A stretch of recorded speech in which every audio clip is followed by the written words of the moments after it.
नमस्कार दोस्तों, आपका स्वागत है। तो आज की इस वीडियो में हम भारत की नदियों का आखिरी भाग प्रायद्वीपीय नदियों को कवर करेंगे। इसमें हम मध्य भारत और दक्षिण भारत की नदियों को कवर करेंगे। इससे पहले हमने हिमालयी नदियाँ, जिन्हें 3 भागों में विभाजित किया है, सिंधु नदी तंत्र, ब्रह्मपुत्र नदी तंत्र और गंगा नदी तंत्र, इन्हें डिटेल में कवर कर लिया है। अगर आपने हिमालयी नदियों की वीडियो को नहीं देखा तो ज़रूर देख लेना। आज हम कवर करेंगे प्रायद्वीपीय नदियाँ। इसके बाद हमारा भारत की नदियों का टॉपिक कंप्लीट हो जाएगा। तो चलिए बिना देरी किए हुए वीडियो को शुरू करते हैं। तो चलिए वीडियो की शुरुआत करते हैं। और प्रायद्वीपीय नदियों को डिटेल में पढ़ने से पहले हम प्रायद्वीपीय नदियाँ और हिमालयी नदियाँ, इनके बीच में कुछ अंतर देख लेते हैं। उसके बाद हम पूरा प्रायद्वीपीय नदियों को डिटेल में पढ़ेंगे। तो शुरुआत करते हैं प्रायद्वीपीय नदियों से। प्रायद्वीपीय नदियाँ मौसमी होती हैं। याद रखिएगा, ये मौसमी होती हैं। क्यों? क्योंकि इनमें जल का स्रोत सामान्यतः वर्षा का जल होता है। तो जब मानसून आता है और बारिश होती है तो तब ये नदियाँ पूरी पानी से भर जाती हैं। पर जैसे जैसे गर्मी पड़ने लगती है, ये नदियाँ सूखने लगती हैं और एक टाइम आता है कि कई नदियाँ तो पूरी तरह से सूख जाती हैं। तो इसीलिए याद रखिएगा, जो प्रायद्वीपीय नदियाँ होती हैं, इनका जल का स्रोत होता है मानसून, यानी कि वर्षा का जल। तो गर्मी के मौसम में इन नदियों का जल घटकर छोटी छोटी धाराओं में बहने लगता है और इस प्रकार की नदियाँ प्रायः गर्मी के मौसम में सूख जाती हैं। तो जैसे मैंने आपको बताया कि गर्मी के मौसम में ये सूख जाती हैं अधिकतर नदियाँ। कुछ अपवाद हैं, वो मैं आपको आगे बताऊँगा। अब हम देखते हैं हिमालयी नदियाँ। तो हिमालयी नदियों का उद्गम हिमालय से होता है, जैसा कि हमने पढ़ा था। और हिमालय से निकलने वाली नदियाँ वर्षवाहिनी होती हैं। वर्षवाहिनी याद रखिएगा। वर्षवाहिनी क्यों? वर्षवाहिनी का मतलब क्या होता है कि पूरे वर्ष इनमें पानी रहता है। ये पूरे वर्ष इनमें पानी रहता है। तो पूरे साल इनमें पानी क्यों रहता है?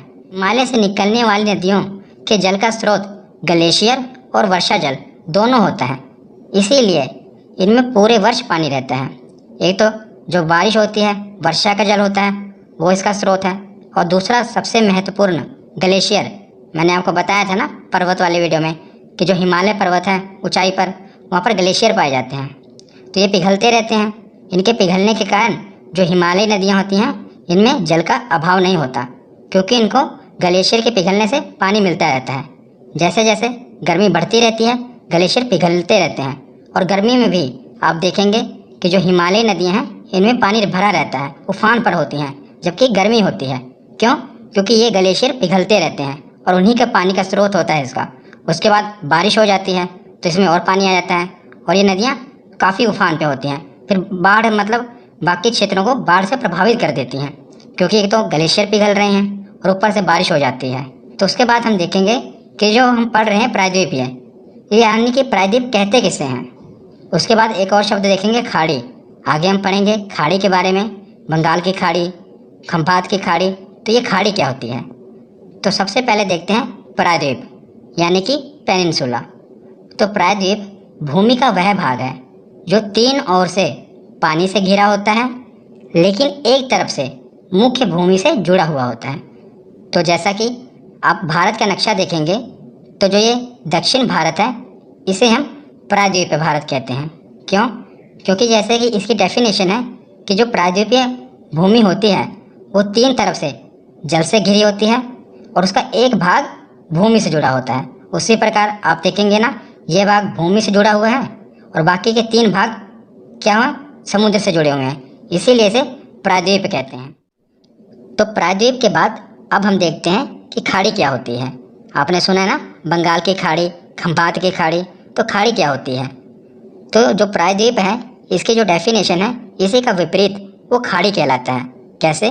पहले इसकी डेफिनेशन देख लेते हैं कि समुद्र का वह भाग जो स्थल में काफ़ी दूर तक प्रवेश कर जाता है, जैसा कि आप देख रहे हैं, काफ़ी दूर तक प्रवेश कर जाता है तथा तीनों ओर से स्थल से घिरा होता है, उसे खाड़ी कहते हैं। तो खाड़ी क्या होती है? जैसा कि आप देख रहे हैं, ये जो समुद्र का भाग है, ये तीनों तरफ से, इधर से भी और ऊपर से भी, ये स्थल से घिरा हुआ है और एक तरफ समुद्र से जुड़ा हुआ है। तो इसे हम खाड़ी कहेंगे। और प्रायद्वीप में हमने से उल्टा पढ़ा था ना कि स्थल का वह भाग जो तीनों तरफ से समुद्र से घिरा हो और एक तरफ से भूमि से जुड़ा हो उसे प्रायद्वीप कहते हैं। और खाड़ी में क्या है कि एक तरफ समुद्र से जुड़ा हो और तीन तरफ से भूमि से घिरा हो, उसे खाड़ी कहते हैं। तो आशा करता हूँ आपको प्रायद्वीप और खाड़ी समझ आई होगी। इसके बाद अब हम आगे देखते हैं। तो अब हम दक्षिण भारत की नदियों को डिटेल में पढ़ते हैं। तो दक्षिण भारत की नदियों को दो भागों में बांटा गया है, एक बंगाल की खाड़ी में गिरने वाली नदियाँ और दूसरी अरब सागर में गिरने वाली नदियाँ। तो हमारे भारत के इस तरफ है बंगाल की खाड़ी और इस तरफ है अरब सागर। तो कुछ नदियाँ बंगाल की खाड़ी में गिरती हैं और कुछ नदियाँ अरब सागर में गिरती हैं। तो इसी प्रकार दक्षिण भारत की नदियों को दो भागों में बांटा गया है। तो हम दोनों को पढ़ेंगे। बंगाल की खाड़ी में ये सभी नदियाँ गिरती हैं, एक एक करके हम सभी को पढ़ेंगे, जैसे कि दामोदर नदी, स्वर्णरेखा नदी, वैतरणी नदी। ये सभी नदियाँ बंगाल की खाड़ी में गिरती हैं और ये सभी नदियाँ अरब सागर में गिरती हैं, जैसे कि साबरमती, माही, नर्मदा। अब हम सभी को एक एक करके पढ़ना शुरू करते हैं। तो शुरुआत हम करते हैं बंगाल की खाड़ी में गिरने वाली नदियों से। तो जैसा कि आप मैप में देख रहे हैं, ये सभी नदियाँ बंगाल की खाड़ी में गिर जाती हैं और यही इनका सही क्रम है कि सबसे पहले हुगली है, दामोदर है, इसी क्रम से ये बंगाल की खाड़ी में गिरती हैं। एक एक करके हम सभी को पढ़ेंगे। पहले की जो नदियाँ हैं शुरुआत की, इनसे ज़्यादा प्रश्न नहीं बनते, मतलब कि इनसे डिटेल में प्रश्न नहीं बनते। बस ये पूछ लिया जाता है कि ये कहाँ से निकलती हैं, उद्गम स्थल कहाँ पर है। पर आगे की नदियाँ जैसे कि गोदावरी हो गया, कृष्णा हो गया, कावेरी हो गया, ये डिटेल में पूछी जाती हैं, तो उन्हें हम डिटेल में पढ़ेंगे। जहाँ जैसे प्रश्न बनते हैं उसी प्रकार उनको कवर करेंगे। तो पिछली वीडियो में गंगा नदी तंत्र वाली वीडियो में मैंने आपको बताया था दामोदर नदी के बारे में, तो वहीं से हम शुरू करते हैं जहाँ से हमने छोड़ा था। तो सबसे पहले देखते हैं दामोदर नदी। इसका उद्गम कहाँ से है, मतलब कि ये निकलती कहाँ से है। तो छोटा नागपुर पठार, झारखंड के छोटा नागपुर पठार से दामोदर नदी निकलती है। इसका बहाव क्षेत्र कौन सा है, मतलब कि किन किन राज्यों में ये बहती है। तो झारखंड से ये निकलती है, उसके बाद ये पश्चिम बंगाल में जाती है और पश्चिम बंगाल के बाद बंगाल की खाड़ी में गिर जाती है। तो इसकी विशेषता क्या है, यानी कि हमें याद क्या रखना है। तो दामोदर नदी झारखंड से निकलकर पश्चिम बंगाल में हुगली नदी में जाकर मिल जाती है। यही पूछा जाता है कि हुगली नदी की सहायक नदी कौन सी है, तो ये है दामोदर नदी, क्योंकि ये हुगली नदी में पश्चिम बंगाल में जाकर मिल जाती है। मैंने आपको गंगा नदी तंत्र वाली वीडियो में बताया था कि जो गंगा नदी है पश्चिम बंगाल के फरक्का बैराज से ये दो धाराओं में बढ़ जाती है। मैंने वहाँ पर आपको बताया था, एक है जो पश्चिम बंगाल में आती है उसे हुगली नदी कहते हैं, और दूसरी जो धारा है ये बांग्लादेश में चली जाती है, उसे पद्मा नदी कहते हैं। ये गंगा नदी की ही दो धाराएं हैं। तो जो पश्चिम बंगाल में आती है उसे हुगली नदी कहते हैं, और उसी हुगली नदी में छोटा नागपुर पठार से एक दामोदर नदी निकलती है, वो हुगली नदी में मिल जाती है और आगे जाकर ये बंगाल की खाड़ी में गिर जाती हैं, याद रखिएगा। तो अगली नदी देखते हैं स्वर्णरेखा नदी। तो जो स्वर्णरेखा नदी है इसका उद्गम रांची के पठार है। तो झारखंड में है रांची के पठार, तो वहीं से इसका उद्गम होता है और इसका बहाव क्षेत्र है, पहले ये झारखंड से निकलती है, उसके बाद ये उड़ीसा जाती है। तो उड़ीसा होते हुए ये भी पश्चिम बंगाल में बंगाल की खाड़ी में गिर जाती है। इसे यही पूछा जाता है प्रश्न कि स्वर्णरेखा नदी कहाँ से निकलती है। तो याद रखिएगा ये रांची के पठार से निकलती है, बस इतना याद रखिएगा। अगली नदी है वैतरणी नदी। तो वैतरणी नदी का उद्गम क्योंझर पठार जो कि उड़ीसा में है, याद रखिएगा ये कहाँ से निकलती है, उड़ीसा से। और यहीं से एक प्रश्न बनता है, एग्जामिनर एक प्रश्न पूछता है और आपको 4 ऑप्शन दिए जाते हैं। उसमें यह पूछा जाता है कि बताइए कौन सी नदी है जो झारखंड से नहीं निकलती। तो ऊपर की 4 नदियाँ आप याद रखिएगा। देखिए सबसे ऊपर है दामोदर, ये भी झारखंड से ही निकलती है। दूसरी हम पढ़ रहे हैं स्वर्णरेखा, पढ़ ली हमने, ये भी झारखंड से निकल रही है, रांची के पठार से। पर वैतरणी नदी ये कहाँ से निकल रही है, उड़ीसा से। और अभी हम पढ़ेंगे आगे ब्राह्मणी नदी, इसका उद्गम भी झारखंड से ही होता है, 2 धाराओं से। तो मतलब कि 3 नदियाँ हो गई, कौन कौन सी, दामोदर, स्वर्णरेखा और ब्राह्मणी। ये कहाँ से निकल रही हैं, इनका उद्गम कहाँ से हो रहा है, तो झारखंड से। और जो ये वैतरणी नदी है यही बची है, ये कहाँ से उद्गम हो रहा है इसका, उड़ीसा से। याद रखिएगा कि वैतरणी नदी का उद्गम क्योंझर पठार उड़ीसा से हो रहा है और इसका बहाव क्षेत्र है, ये उड़ीसा से निकलती है और वहीं से बंगाल की खाड़ी में गिर जाती है। बस पूछा क्या जाता है जो मैंने आपको प्रश्न बताया, याद रखिएगा। इसका उद्गम स्थल है क्योंझर पठार उड़ीसा। तो उसके बाद देखते हैं ब्राह्मणी नदी। ये इंपॉर्टेंट है, याद रखिएगा। इसमें क्या पूछा जाता है कि ये किन दो धाराओं से मिलकर बनी है। तो मैं आपको डायग्राम से बताता हूँ। देखिए, एक नदी है शंख नदी, ये भी झारखंड से निकलती है, और दूसरी है कोयल नदी, ये भी झारखंड से ही निकलती है। और उड़ीसा के राउरकेला जगह पर ये दोनों नदियाँ आपस में मिल जाती हैं। उड़ीसा में है राउरकेला, वहीं पर शंख नदी और कोयल नदी, इन दोनों नदियों का संगम हो जाता है और वहीं से फिर नदी बन जाती है ब्राह्मणी नदी। आपने ब्राह्मणी नदी के बारे में सुना होगा। तो ये दो नदियों के संगम से बनी है, एक है शंख नदी और दूसरी है कोयल नदी। तो विशेषता हम देख लेते हैं कि झारखंड से आने वाली दो नदियाँ शंख और कोयल उड़ीसा के राउरकेला में मिल जाती हैं और वहीं से यह ब्राह्मणी नदी कहलाती हैं और आखिर में जाकर वैतरणी नदी के पास बंगाल की खाड़ी में मिल जाती हैं। तो बंगाल की खाड़ी में वैतरणी नदी भी गिर जाती है, उसी प्रकार उसी के समीप ब्राह्मणी नदी भी बंगाल की खाड़ी में गिर जाती है। तो ब्राह्मणी नदी किन दो नदियों के संगम से बनी है? शंख नदी और कोयल नदी। तो जो ये शंख नदी है, ये तो आप ऐसे भी याद रख सकते हैं, ब्राह्मणी नदी है, ब्राह्मण है ना, तो ब्राह्मण लोग पूजा पाठ करते हैं, शंख वगैरह बजाते हैं, तो शंख नदी ये तो आप याद रख लेना। और दूसरी है कोयल नदी, इसे याद रख लीजिएगा। तो शंख नदी और कोयल नदी, इन दोनों नदियों के संगम से बनती है ब्राह्मणी नदी। और कहाँ पर बनती है तो याद रखिएगा, उड़ीसा के राउरकेला में इनका संगम होता है और वहीं से आगे फिर ये ब्राह्मणी नदी बन जाती है और ब्राह्मणी नदी आगे जाकर बंगाल की खाड़ी में गिर जाती है। तो मैं आपको ये जितनी भी नदियाँ बता रहा हूँ, ये सभी बंगाल की खाड़ी में ही जाकर गिर जाती हैं। तो उससे आगे हम पढ़ते हैं महानदी। तो महानदी का उद्गम सिंहावा पहाड़ी जो कि छत्तीसगढ़ में है, वहाँ से इसका उद्गम होता है। और बात करें इसके बहाव क्षेत्र की, तो ये छत्तीसगढ़ से निकलती है, जैसा कि हमने देखा सिंहावा पहाड़ी से, और उसके बाद ये उड़ीसा में जाती है और फिर वहीं उड़ीसा से बंगाल की खाड़ी में गिर जाती है। तो इसे हमें याद क्या क्या रखना है? सबसे पहले तो यही कि इसका उद्गम कहाँ से हुआ, तो सिंहावा पहाड़ी से, जो कि छत्तीसगढ़ में है। और उड़ीसा के कटक शहर में यह नदी डेल्टा बनाती है। तो डेल्टा क्या होता है ये मैंने आपको पिछली वीडियो में विस्तार से बताया था। तो उड़ीसा के कटक शहर में यह नदी, याद रखिएगा, अपना डेल्टा बनाती है। और सबसे महत्वपूर्ण तेल नदी और जोंक नदी इसकी सहायक नदी हैं। ये एक एग्जाम में पूछा गया था कि जोंक नदी किसकी सहायक नदी है, इसीलिए मैंने इसे कवर कर दिया। तो तेल नदी और जोंक नदी ये महानदी की सहायक नदियां हैं, याद रखिएगा। तो उसके बाद हम देखते हैं गोदावरी नदी।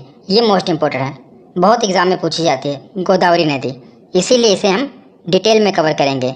इसकी हम सहायक नदियाँ भी देखेंगे और महत्वपूर्ण पॉइंट भी देखेंगे कि क्या क्या पूछा जाता है, कहाँ से निकलती है, सब कुछ देखेंगे। तो जैसा कि मैंने आपको बताया ना कि जो नदियाँ इंपॉर्टेंट हैं उन्हें हम डिटेल में कवर करेंगे और बाकी की नदियाँ जो छोटी नदियाँ हैं और ज़्यादा एग्जाम में नहीं पूछी जाती, उनके हम उद्गम स्थल देख लेंगे कि यानी कि वो कहाँ से निकल रही हैं, उनका बहाव क्षेत्र कहाँ कहाँ बहती हैं। तो अब हम गोदावरी नदी देखते हैं। तो गोदावरी नदी का उद्गम यानी कि ये कहाँ से निकलती है, तो नासिक के त्र्यंबकेश्वर से निकलती है, जो कि महाराष्ट्र में है। और त्र्यंबकेश्वर में ही भगवान भोलेनाथ का ज्योतिर्लिंग भी है।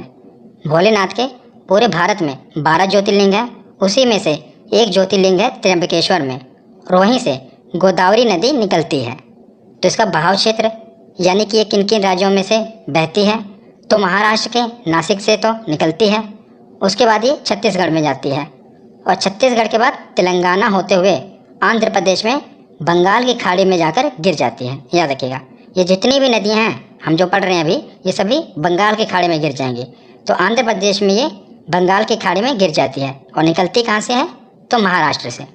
और इसकी विशेषता देखते हैं कि हमें याद क्या क्या रखना है। तो सबसे पहले है कि गोदावरी नदी की लंबाई 1465 किलोमीटर है, ये याद रखिएगा। इसकी लंबाई पूछी जाती है कि गोदावरी नदी की कितनी लंबाई है, तो याद रखिएगा 1465 किलोमीटर। और यह है दक्षिण भारत की सबसे लंबी नदी है। ये इम्पोर्टेंट है कि जो गोदावरी नदी है ये दक्षिण भारत की सबसे लंबी नदी है और भारत की दूसरी सबसे लंबी नदी है। अगर हम पूरे भारत की बात करें तो भारत की सबसे लंबी नदी कौन सी है, तो वो है गंगा नदी, जिसकी लंबाई है 2525 किलोमीटर। और भारत की दूसरी सबसे लंबी नदी कौन सी है, तो वो गोदावरी है। लेकिन अगर हम दक्षिण भारत की बात करें, मतलब कि उत्तर भारत को छोड़ दें, सिर्फ प्रायद्वीपीय भारत यानी दक्षिण भारत को देखें, तो उसमें गोदावरी नदी सबसे लंबी नदी है। पर अगर हम पूरा ऊपर से उत्तर भारत, दक्षिण भारत, पूरे भारत को देखें, तो ये जो गोदावरी नदी है ये दूसरी सबसे लंबी नदी है। उस समय गंगा नदी सबसे लंबी नदी आएगी, लेकिन दक्षिण भारत में गोदावरी नदी सबसे लंबी नदी होगी।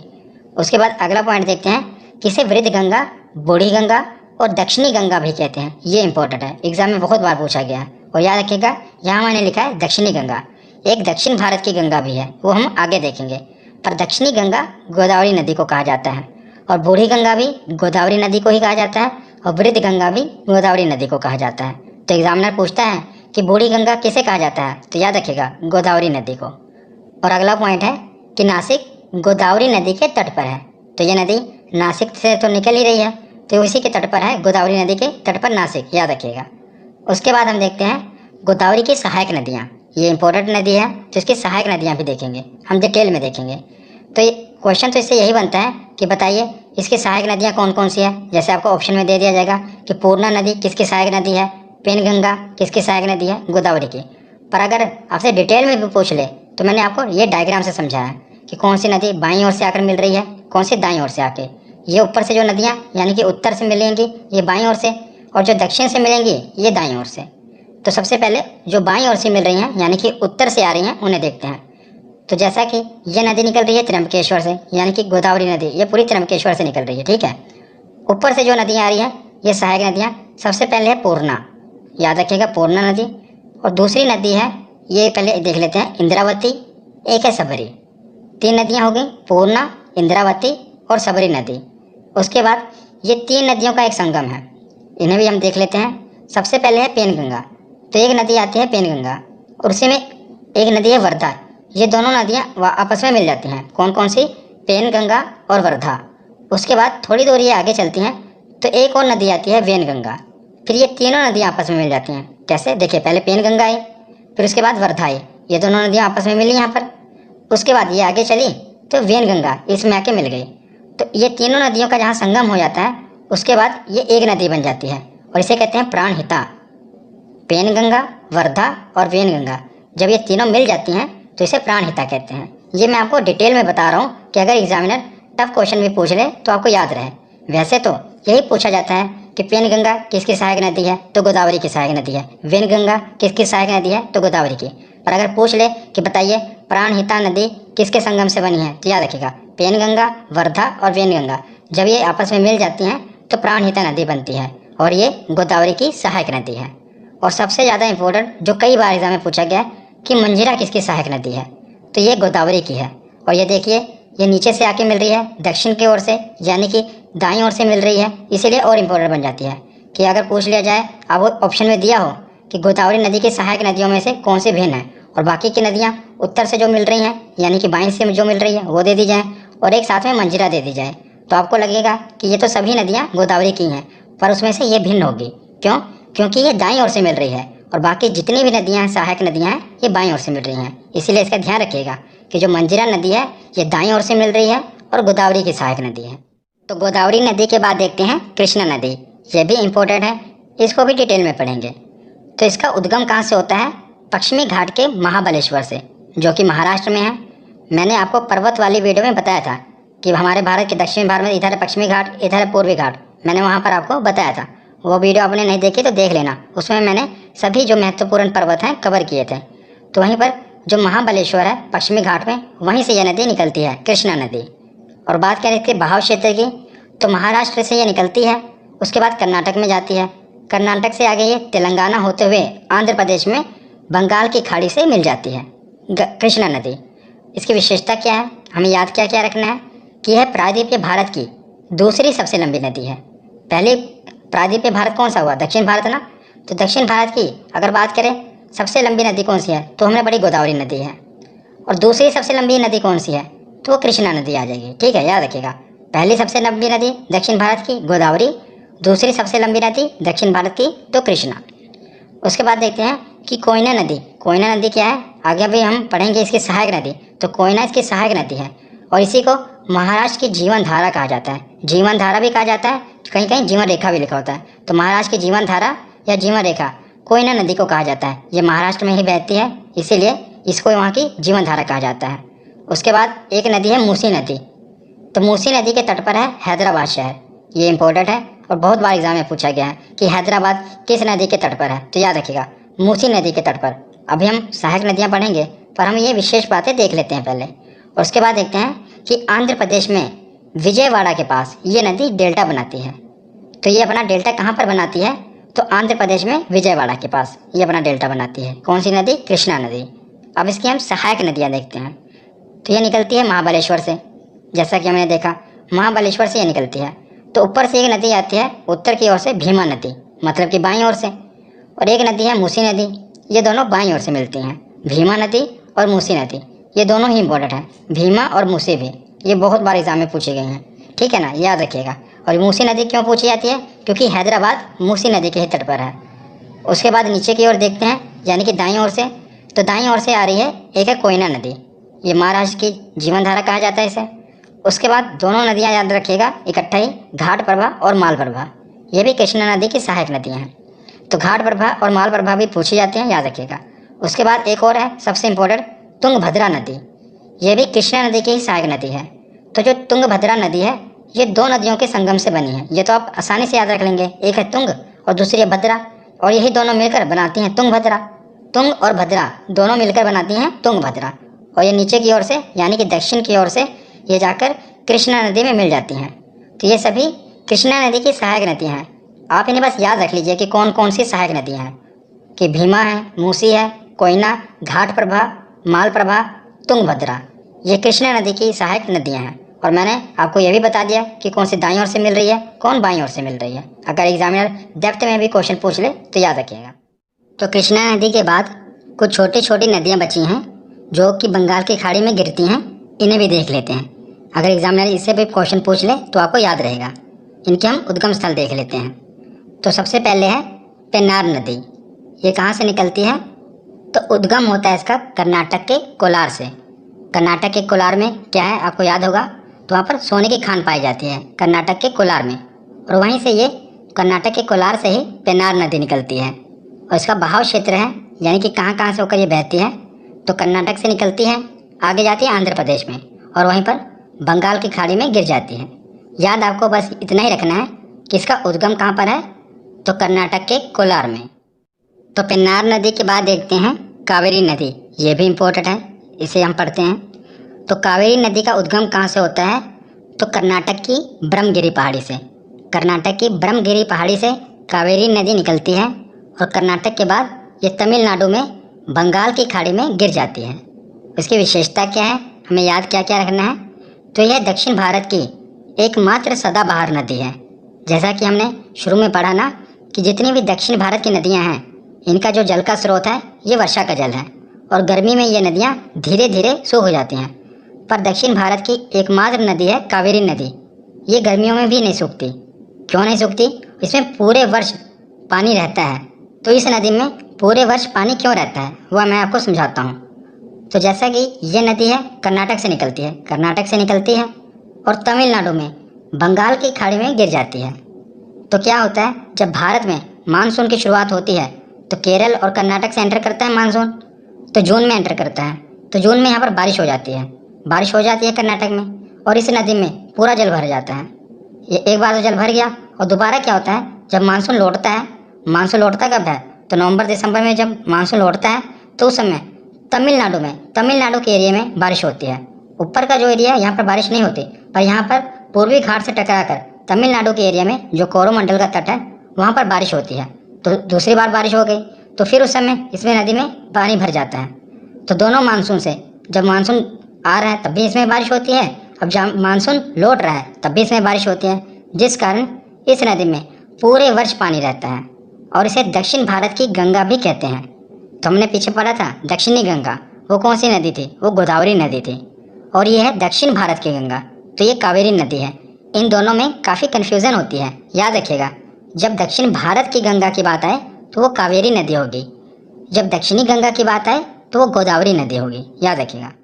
तो कावेरी नदी के बाद दो नदियाँ हैं जो तमिलनाडु में छोटी छोटी नदियाँ हैं, इन्हें भी देख लेते हैं। एक है वैगई और दूसरी है ताम्रपर्णी, इसे ताम्रपाणी भी कहते हैं। ताम्रपर्णी और वैगई ये दोनों तमिलनाडु से निकलती हैं। पहले मैं आपको कुछ बताना चाहता हूँ, जैसा कि ये है दक्षिण भारत और इधर है श्रीलंका, और श्रीलंका के आगे कुछ द्वीप हैं जिसे हम राम सेतु कहते हैं। और इसी राम सेतु के इस तरफ ये है पाक की खाड़ी, इसे हम पाक की खाड़ी कहेंगे। और इस तरफ की खाड़ी को हम कहते हैं मन्नार की खाड़ी, याद रखिएगा। ऊपर की तरफ जो है इसे पाक की खाड़ी कहते हैं और इसे मन्नार की खाड़ी कहते हैं। तो ये दो नदियाँ, एक पाक की खाड़ी में गिरती है और दूसरी मन्नार की खाड़ी में गिरती है। तो याद रखिएगा, जो वैगई नदी है ये पाक की खाड़ी में गिर जाती है। और सबसे महत्वपूर्ण मदुरै, जिसे मदुरई भी कहते हैं, यह शहर वैगई नदी के ही तट पर है। एग्जाम में पूछा जाता है कि मदुरै शहर किस नदी के तट पर है, तो ये वैगई नदी के तट पर है। मीनाक्षी मंदिर भी यहीं पर है ना, मदुरै शहर में। और दूसरी है ताम्रपर्णी नदी, ये मन्नार की खाड़ी में गिरती है। तो कई बार आपको कन्फ्यूज़न हो सकता है कि कौन सी मन्नार की खाड़ी में गिरेगी, कौन सी पाक की। ये तो अब याद रहेगा ना आपको कि दोनों वैगई और ताम्रपर्णी ये निकलती कहाँ से हैं, तो तमिलनाडु से ही निकलती हैं। उसके बाद खाड़ी में गिर जाती हैं। तो याद कैसे रखेंगे, जैसे देखिए ताम्रपर्णी, आप देखेंगे ताम्रपर्णी, तो ता से तो ये तमिलनाडु से निकल रही है, इसी के ताम्र से देख रहे हैं, और माँ से मन्नार की खाड़ी में गिर जा रही है। तो ता से तमिलनाडु से निकलेगी और माँ से मन्नार की खाड़ी में गिर जाएगी। और जो वैगई है वो तो पता ही रहेगा आपको, एक अगर मन्नार की खाड़ी में गिर रही है तो दूसरी कहाँ गिरेगी, पाक की खाड़ी में। ऐसे आप इसे याद रख सकते हैं। तो बंगाल की खाड़ी में गिरने वाली नदियाँ हमने देख ली। अब हम देखते हैं अरब सागर में गिरने वाली नदियाँ। तो ये जितनी भी नदियाँ आप देख रहे हैं इसी प्रकार क्रम से ये अरब सागर में गिर जाती हैं। और सभी को हम एक एक करके पढ़ते हैं। और साथ में याद रखिएगा, ये जो आप देख रहे हैं ना, ये वाला एरिया, इसे खंभात की खाड़ी कहते हैं। ऊपर की नदियाँ खंभात की खाड़ी में गिरती हैं। पर अगर आपको एग्जाम में अरब सागर दिया होगा तो वो भी सही है, क्योंकि ये जो भारत का इस तरफ का पूरा जो ये एरिया है, ये सागर, इसी को हम अरब सागर कहते हैं। और इसी अरब सागर का पार्ट है खंभात की खाड़ी। तो अगर खंभात की खाड़ी है तो खंभात की खाड़ी को ही टिक करिएगा। अगर अरब सागर है तो अरब सागर टिक कर दीजिएगा। अगर दोनों हैं तो खंभात की खाड़ी को ही टिक करना, क्योंकि ये गिर तो खंभात की खाड़ी में रही हैं, पर खंभात की खाड़ी अरब सागर का ही पार्ट है, याद रखना, ठीक है।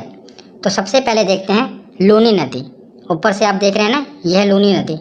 तो लूनी नदी का उद्गम कहाँ से होता है, तो ये अरावली पहाड़ी, अजमेर की अरावली पहाड़ी से निकलती है, जो कि राजस्थान में है। और इसका बहाव क्षेत्र, तो ये ऊपर राजस्थान से निकलती है और गुजरात में कच्छ के रण में विलुप्त हो जाती है। याद रखिएगा, ये विलुप्त हो जाती है, यानी कि भूमिगत हो जाती है।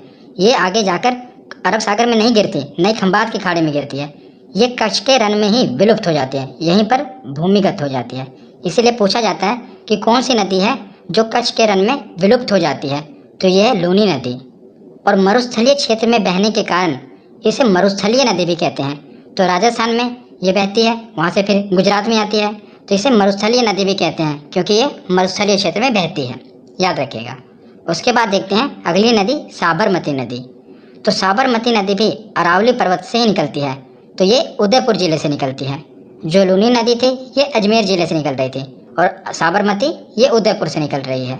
और ये भी राजस्थान से ही निकलेगी, जैसे कि अरावली पर्वत श्रृंखला है तो राजस्थान से निकलेगी। और इसका बहाव क्षेत्र भी जिस प्रकार लूनी का बहाव क्षेत्र था कि वो राजस्थान से गुजरात में आ रही थी, पर वहाँ पर कच्छ के रण में वो समा जा रही थी। पर जो साबरमती नदी है, आप तुलना करके पढ़ेंगे तो याद रहेगा, जो साबरमती नदी है ये राजस्थान से निकलती है, राजस्थान के बाद गुजरात में एंटर करती है, और उसके बाद ये जो खंभात की खाड़ी है ना, इसमें गिर जाती है। याद रखना, राजस्थान ऊपर से निकलेगी, गुजरात होते हुए खंभात की खाड़ी में गिर जाएगी। तो इसकी विशेषता यानी कि आपको याद क्या रखना है, तो अहमदाबाद और गांधीनगर दो मशहूर शहर गुजरात के, ये साबरमती नदी के ही तट पर हैं। तो याद रखना, आपसे पूछा जाएगा कि अहमदाबाद शहर कहाँ पर है, किस नदी के तट पर, तो साबरमती। और गांधीनगर किस नदी के तट पर है, तो ये भी साबरमती नदी के ही तट पर है, दोनों याद रखिएगा। तो लूनी नदी और साबरमती नदी ये हमने देख ली। उसके बाद देखते हैं माही नदी। तो माही नदी का उद्गम विंध्याचल पर्वत श्रेणी मध्य प्रदेश, यानी कि मध्य प्रदेश की विंध्याचल पर्वत श्रेणी से इसका उद्गम होता है। और ये इसका बहाव क्षेत्र, तो मध्य प्रदेश से ये निकलती है, आगे राजस्थान होते हुए गुजरात की खंभात की खाड़ी में गिर जाती है। तो याद रखिएगा, खंभात की खाड़ी में माही नदी गिर जाती है। तो कहाँ से निकलती है, तो विंध्याचल पर्वत श्रेणी से ये निकलती है। और इससे एक ही प्रश्न बनता है, एग्जाम में एक ही प्रश्न बनेगा, याद रखना, कि कौन सी नदी है जो कर्क रेखा को 2 बार काटती है, तो माही नदी। ज़्यादातर 80% एग्जाम में यही प्रश्न आता है माही नदी से, कि कर्क रेखा को कौन सी नदी 2 बार काटती है, तो वो है माही नदी। तो मैंने आपको इससे पहली वीडियो में बताया था ना, जो ज्योग्राफी की पहली वीडियो, कि कर्क रेखा कौन सी है, कौन कौन से राज्य गुजरते हैं। तो भारत के बीचों बीच से कर्क रेखा गुजरती है। तो ये नदी जो है कर्क रेखा को 2 बार काटती है, एक बार इधर से काटेगी, एक बार ऊपर से काटेगी। इसीलिए ये हम कहते हैं कि जो माही नदी है ये कर्क रेखा को 2 बार काटती है, याद रखना। तो माही नदी के बाद देखते हैं नर्मदा नदी। तो नर्मदा नदी का उद्गम यानी ये कहाँ से निकलती है, तो अमरकंटक पहाड़ी की पश्चिमी ढाल जो कि मध्य प्रदेश में है, अमरकंटक पहाड़ी की पश्चिमी ढाल से निकलती है। तो मैंने आपको पर्वत वाली वीडियो में बताया था कि जो सतपुड़ा पर्वत है, ये सतपुड़ा पर्वत है, ये आगे जब छत्तीसगढ़ में एंटर करता है तो इसे मैकाल पर्वत कहते हैं। मध्य प्रदेश के कुछ हिस्से जो बॉर्डर से लगते हैं और आगे छत्तीसगढ़ में, इसे मैकाल पर्वत श्रृंखला कहा जाता है। और मैकाल पर्वत श्रृंखला की जो ऊंची चोटी है उसे हम अमरकंटक पहाड़ी कहते हैं। तो वही अमरकंटक पहाड़ी कुछ हिस्सा कहाँ पर है, मध्य प्रदेश में, कुछ छत्तीसगढ़ में। तो ये नदी निकल रही है पश्चिमी ढाल यानी कि इस तरफ से, तो ये तो मध्य प्रदेश आएगा। अगर इस तरफ से निकलती यानी कि पूर्वी ढाल से तो क्या होता, छत्तीसगढ़ होता। पर ये निकल रही है पश्चिमी ढाल से, इसीलिए याद रखिएगा ये मध्य प्रदेश से निकल रही है। और इसका बहाव क्षेत्र तो मध्य प्रदेश के बाद ये महाराष्ट्र में जाती है और महाराष्ट्र के बाद गुजरात में जाती है और गुजरात के बाद ये खंभात की खाड़ी में गिर जाती है, याद रखना। और जो मैंने ये नीचे प्रतिशत लिखे ये थोड़ा आगे हो गए, तो ये मध्य प्रदेश में इसका भाग है 87%। यानी कि जो नदी है अगर पूरी 100% नदी है ना, तो इसका 87% हिस्सा कहाँ पर है, तो मध्य प्रदेश में है। और महाराष्ट्र में 1.5% और गुजरात में 11.5% इसका हिस्सा है। जैसा कि आप देख रहे हैं इसका 87% हिस्सा कहाँ पर है, मध्य प्रदेश में। इसीलिए मध्य प्रदेश की जीवन धारा किसे कहा जाता है, तो नर्मदा नदी को कहा जाता है। जीवन धारा या जीवन रेखा दोनों ही। तो मध्य प्रदेश की जीवन धारा किसे कहा जाता है, नर्मदा नदी को। और यह नदी भ्रंश घाटी से होकर बहती है। भ्रंश घाटी यानी कि रिफ्ट वैली क्या होती है ये मैं भी आपको बताऊंगा। उसके बाद अगला पॉइंट है कि ज्वार नदी मुख, जिसे इंग्लिश में एस्चुअरी कहते हैं, तो यह नदी ज्वार नदी मुख एस्चुअरी का निर्माण करती है। तो सबसे पहले देख लेते हैं कि भ्रंश घाटी और एस्चुअरी क्या होती है। तो भ्रंश घाटी क्या होती है, एस्चुअरी क्या होती है और डेल्टा क्या होता है, ये हम एक बार देख लेते हैं। तो डेल्टा तो मैंने आपको गंगा नदी तंत्र में विस्तार से बताया था, यहाँ भी छोट में बता देता हूँ। तो डेल्टा क्या होता है, जब नदियाँ ऊपर पर्वतों से, ऊंचे ऊंचे पर्वतों से निकलती हैं, हिमालय पर्वत से, तो क्या करती हैं, अपने साथ वहाँ की मिट्टी, गाद और साथ को बहाते हुए ले आती हैं। तो जब वो तीव्र ढालों से बहती हुई आती हैं तो तेज़ी से उसे बहा कर लेकर आती हैं। पर जैसे वो समतल ज़मीन पर आती हैं उनकी स्पीड कम हो जाती है। तो अब जो उनकी मिट्टी को धकेलने की क्षमता है जो बहा कर ले आ रही हैं वो स्लो हो जाती है। और जैसे वो समुद्र के समीप पहुँचती हैं तो क्या करते हैं, उनकी क्षमता बिल्कुल कम हो जाती है। तो वो क्या करते हैं, उसी मिट्टी को एक जगह जमा कर देती हैं। पर नदियों को बहना है तो वो क्या करेंगे, छोटी छोटी शाखाओं में होकर बहने लगती हैं। तो ये जो त्रिभुजाकार आकृति बन जाती है इसी को डेल्टा कहते हैं। ये नदियाँ क्या करती हैं, अपने द्वारा मिट्टी लेकर आती हैं और जमा कर देती हैं समुद्र में। तो ज्वार नदी मुख यानी कि एस्चुअरी क्या होती है, तो कुछ नदियाँ होती हैं ये डेल्टा नहीं बनाती, जैसे कि कुछ नदियाँ डेल्टा बना रही हैं। ये नदियाँ क्या होती हैं, सीधा आकर समुद्र में मिल जाती हैं। तो जहाँ पर ये समुद्र में मिलती है ना, कुछ पानी आगे देखिए जा रहा है नदियों में और फिर ये नदियाँ समुद्र में आ रही हैं, इसी को हम ज्वार नदी मुख कहेंगे। ये डायरेक्ट क्या करती हैं, समुद्र में समाहित हो जाती हैं, मिल जाती हैं, उसी को ज्वार नदी मुख कहा जाता है। और ये तेज़ी से बहती हुई आती हैं और यहाँ पर भी कुछ खड्डे कर देती हैं और यहाँ पर गिरती रहती हैं, ठीक है ना। इसी को हम कहेंगे ज्वार नदी मुख, ये सारा एरिया जहाँ पर नदियाँ समुद्र से मिल जा रही हैं। तो अब हम भ्रंश घाटी यानी कि रिफ्ट वैली क्या होती है ये देखते हैं। तो जैसा कि आप इमेज में देख रहे हैं, पहले ये एक पहाड़ था पर अब देख रहे हैं बीच में बट गया। तो क्या होता है कि पृथ्वी की आंतरिक हलचल के कारण पहाड़ का जो बीच का हिस्सा होता है ये अंदर की ओर धंस जाता है। जब ये अंदर की ओर धंस जाएगा तो जाहिर सी बात है ये 2 टुकड़ों में बढ़ जाएगा और बीच में एक बड़ी सी दरार बन जाएगी। ये बड़ी सी दरार बन जाती है और इसी में से फिर क्या होता है, नदियाँ प्रवाहित होने लगती हैं और झील बन जाती है। इसी को रिफ्ट वैली कहा जाता है। जब पृथ्वी की आंतरिक हलचल के कारण क्या हो, किसी पहाड़ का जो बीच का हिस्सा हो वो अंदर की ओर धंस जाए और बड़ी सी दरार बन जाए तो उसे रिफ्ट वैली कहते हैं। तो हमने देख लिया कि ज्वार नदी मुख और भ्रंश घाटी क्या होती हैं। तो जो नर्मदा नदी है ये भ्रंश घाटी से होकर बहती है और ज्वार नदी मुख यानी कि एस्चुअरी का निर्माण करती है, ये डेल्टा का निर्माण नहीं करती। और विंध्य और सतपुड़ा पर्वत श्रेणी के मध्य बहती है। ये सबसे ज़्यादा इंपॉर्टेंट है कि जो ये नर्मदा नदी है, आप देख रहे हैं ना, ऊपर क्या है, विंध्याचल पर्वत और नीचे है सतपुड़ा पर्वत और इसी के बीच में से ये निकलती है। तो विंध्याचल और सतपुड़ा पर्वत के बीच में से कौन सी नदी बहती है, तो नर्मदा नदी बहती है। उसके आगे है कि नर्मदा और सोन ऐसी नदियाँ हैं जो एक ही स्थान अमरकंटक से निकलती हैं और विपरीत दिशा में बहती हैं। इससे पहले मैंने आपको गंगा नदी तंत्र में बताया था ना कि अमरकंटक पहाड़ी से एक नदी निकलती है, सोन नदी, जो ऊपर जाकर गंगा नदी से मिल जाती है और वहीं से फिर एक नदी निकल रही है, अब हम देख रहे हैं नर्मदा नदी। तो ये दोनों नदियाँ एक ही जगह से निकल रही हैं, अमरकंटक पहाड़ी से, और विपरीत दिशाओं में बह रही हैं। इसीलिए एग्जाम में प्रश्न बनता है कि कौन सी दो नदियां हैं जो एक ही जगह से निकलती हैं और विपरीत दिशाओं में बहती हैं। ये कौन कौन सी हो गई? नर्मदा और सोन नदी, याद रखिएगा। उसके बाद है कि मध्य प्रदेश का जबलपुर शहर इसी नर्मदा नदी के तट पर है। तो जबलपुर शहर जो है ये नर्मदा नदी के तट पर है। तो नर्मदा नदी हमने देख ली। उसके बाद हम देखते हैं ताप्ती नदी। तो जैसे कि आपने देखा है नर्मदा नदी, उसी प्रकार ही है ताप्ती नदी। ये दोनों समानांतर ही बहती हैं। तो इसका उद्गम कहाँ से होता है पहले वो देखते हैं। ताप्ती नदी का उद्गम है मध्य प्रदेश के बैतूल जिला। तो मध्य प्रदेश के बैतूल जिला से ये निकलती है और इसका बहाव क्षेत्र, तो जहाँ जहाँ से नर्मदा नदी बहती है वहीं वहीं से ताप्ती नदी भी बहती है। तो नर्मदा नदी मध्य प्रदेश से निकलकर महाराष्ट्र होते हुए गुजरात में खंबात की खाड़ी में गिर जाती है। उसी प्रकार ताप्ती नदी भी मध्य प्रदेश से निकलती है, महाराष्ट्र होते हुए गुजरात में खंबात की खाड़ी में गिर जाती है। ठीक है, और इसकी विशेषता भी वही सिमिलर ही है। ये भी भ्रंश घाटी से होकर बहती है और यह भी ज्वार नदी मुख का ही निर्माण करती है। और सबसे इम्पोर्टेंट है कि सूरत ताप्ती नदी के तट पर है, याद रखना। इसे आप कैसे याद रखेंगे? तो ताप्ती को आप याद रखेंगे कि कोई तपती हुई चीज़ है, बहुत गर्म चीज़ है। और सूरत को पढ़ेंगे सूरज। तो आपको पता है सूरज एक तपता हुआ आग का गोला है, तो उसी से आप रिलेट करके याद रख पाएंगे। ताप्ती को तपती हुई चीज़ और सूरज को सूरज। तो सूरज एक तपता हुआ गोला है आग का, इसी से आप रिलेट करके याद रख लेना, ये आपको याद रहेगा। ठीक है, तो जैसा कि आपने देखा ये लूनी नदी को छोड़कर जो ऊपर की नदियाँ हैं ये खंबात की खाड़ी में गिर रही हैं। खंबात की खाड़ी है तो अरब सागर में, पर स्पेशली ये खंबात की खाड़ी में ही गिर रही हैं। तो इन्हें आप एक ट्रिक से याद भी रख सकते हैं। यह ट्रिक है समानता। समानता, सा से हुआ साबरमती, माँ से माही, ना से नर्मदा और ता से ताप्ती। तो ये सभी चारों नदियाँ कहाँ गिरती हैं? खंबात की खाड़ी में। इसे आपको याद रहेगा। तो कुछ छोटी छोटी नदियाँ बची हैं, उसके बाद ये टॉपिक खत्म हो जाएगा। तो मांडवी नदी का उद्गम कहाँ से है? तो कर्नाटक के भीमगढ़ स्थान से। तो पश्चिमी घाट है ना ये वाला पूरा, तो यहीं से निकलती है मांडवी नदी, पश्चिमी घाट के कर्नाटक में भीमगढ़ स्थान से। और इसका बहाव क्षेत्र तो कर्नाटक से निकलती है और आगे गोवा में, गोवा से होते हुए ये अरब सागर में गिर जाती है। और सबसे महत्वपूर्ण क्या है कि जो गोवा की राजधानी है पणजी, ये मांडवी नदी के तट पर है। और इसे प्रश्न बनेगा तो यही बनेगा कि जो गोवा की राजधानी पणजी है ये किस नदी के तट पर है? तो याद रखना ये मांडवी नदी के तट पर है। और इसके बाद है एक जुआरी नदी। जुआरी नदी वैसे तो एग्जाम में पूछी नहीं जाती, पर याद रख लेना कि जो जुआरी नदी है ये भी गोवा से ही निकलती है और अरब सागर में गिर जाती है। बस इतना ही याद रखना। और इसे आप ऐसे भी याद रख सकते हैं, आपको पता है कि जो गोवा है वो कैसीनो यानी कि जुआ घर के लिए फेमस है। वहाँ लोग कैसीनो में जाते हैं जुआ खेलने के लिए, तो उसी से आप याद रख सकते हैं जुआरी नदी। गोवा में है ना बहुत सारे कैसीनो, आपने फिल्मों में भी देखा होगा, विदेशों से भी लोग आके गोवा में कैसीनो में जाते हैं जुआ घर में। तो इससे आप याद रख पाएंगे कि जो जुआरी नदी है ये गोवा में है।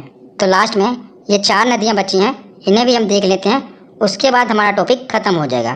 तो आपको 2-2 करके याद रखना है। जो श्रावती और गंगावेली नदी है ये कर्नाटक में है और कर्नाटक से निकलती है अरब सागर में गिर जाती है। पूछा जाएगा तो यही पूछा जाएगा कि श्रावती नदी कहाँ पर है? तो याद रखना कर्नाटक में है, और गंगावेली ये भी कर्नाटक में है। यहाँ पर जलप्रपात पाए जाते हैं। तो जैसा कि मैंने आपको बताया कि जो जलप्रपात वाला टॉपिक है और बांध वाला टॉपिक है ये मैं अलग वीडियो में कवर कराऊंगा। यहाँ पर हम सिर्फ नदियों के बारे में ही पढ़ रहे हैं। तो उसके बाद हमने देख लिया कि शरावती और गंगावेली ये कर्नाटक में है। तो लास्ट में बचे 2, पेरियार नदी और भरतपूजा नदी। तो पेरियार नदी हो गई, पेरियार बांध हो गया, जितनी भी पेरियार वाली चीज़ें हैं ये केरल में ही हैं। तो ये भी पेरियार नदी भी कहाँ पर है? केरल में है। उसके बाद ये अरब सागर में गिर जाती है। उसके बाद है भरतपूजा नदी। तो भरतपूजा नदी तमिलनाडु से निकलती है और केरल होते हुए अरब सागर में गिर जाती है। तो तमिलनाडु के कुछ हिस्से से ही है, कुछ ही हिस्सा है इसका। उसके बाद ये पूरा केरल में ही है। तो केरल के बाद ये अरब सागर में गिर जाती है। तो आज की ये वीडियो यहीं पर ख़त्म होती है। कैसी लगी ये वीडियो कमेंट सेक्शन में ज़रूर बताना। आज हमारा भारत की नदियों का टॉपिक ख़त्म हो गया। उसके बाद हम आगे के नेक्स्ट टॉपिक देखेंगे। धन्यवाद।